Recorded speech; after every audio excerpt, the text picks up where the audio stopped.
Yo, what's going on? Terrell, Hall of Fame, D-Line. This bully rants. A little bit more energy on this one, I guess. This one is a question that I got about breedings that I've done, and I guess just a little introspective to how I think personally about breedings. And I'll use the ALFREDA Capone and Mandela breeding. And I tell you, the thing with that breeding, it was two thought processes. First of all, Alfreda is heavily bred Vin Diesel, which is Denzel's son.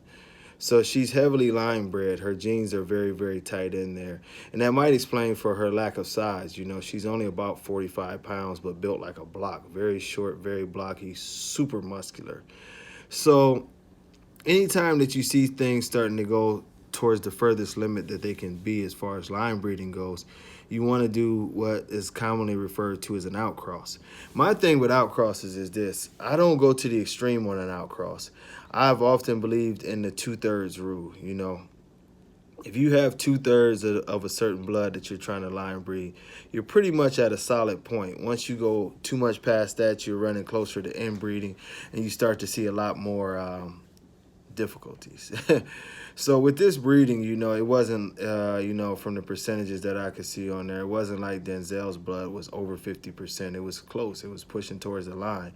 But with it being broke down by way of Vin Diesel, it made it a lot easier for me to do this breeding. Yes, the genes were tight there, but I said, you know, I need size. And that was the second part of it, going to the physical characteristics. You know, and I guess y'all would say genotype, phenotype. But I wanted to keep, of course, my look, which is, you know, the cheekier look, big bone, you know, shorter, compact bodies with, you know, still some size, some muscle. And she had that body. Mandela has the body. And what I was shooting for in this breeding is actually something that I've seen happen in the past.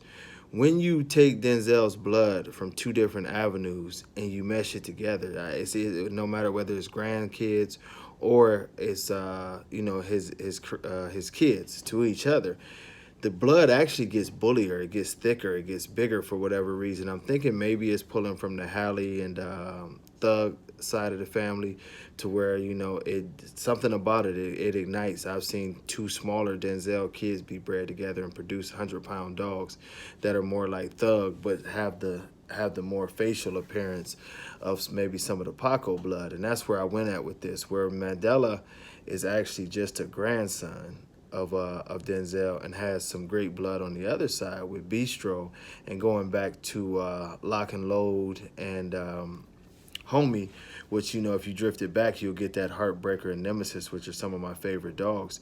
So on the opposite side with Frieda, you also have some of that Nemesis blood there coming by way of Vin Diesel's mom.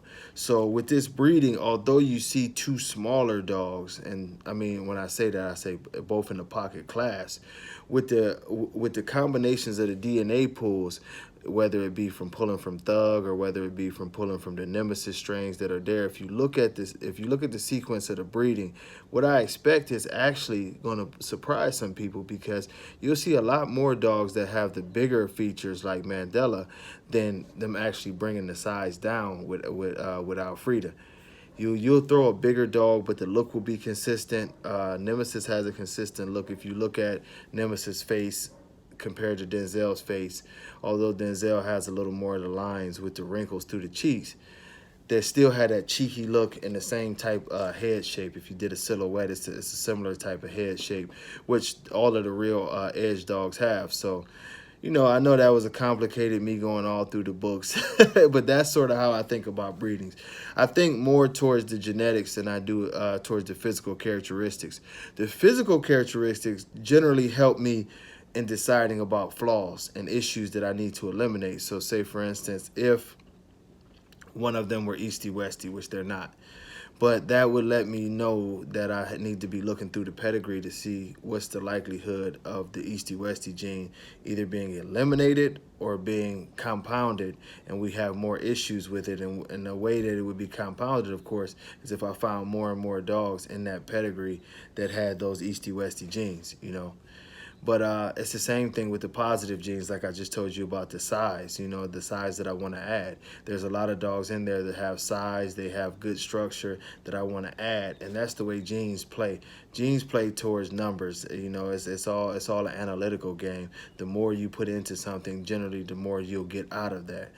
And that's either good or bad. But that was my thought process on this. Overall, I expect 100-pound pockets, and it's weird that, like, how could you take a 45-pound mom and expect 100-pound pockets? There you have it.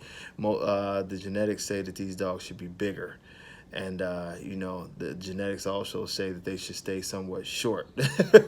So from that, what I've generally seen is big pockets, and that's what Mandela is. So I think the genes will carry over, and we're going to see some true bulls out of this. Until next time, hopefully that was interesting, and y'all didn't cut me off at the 3-minute mark. I'll talk to y'all later. Peace.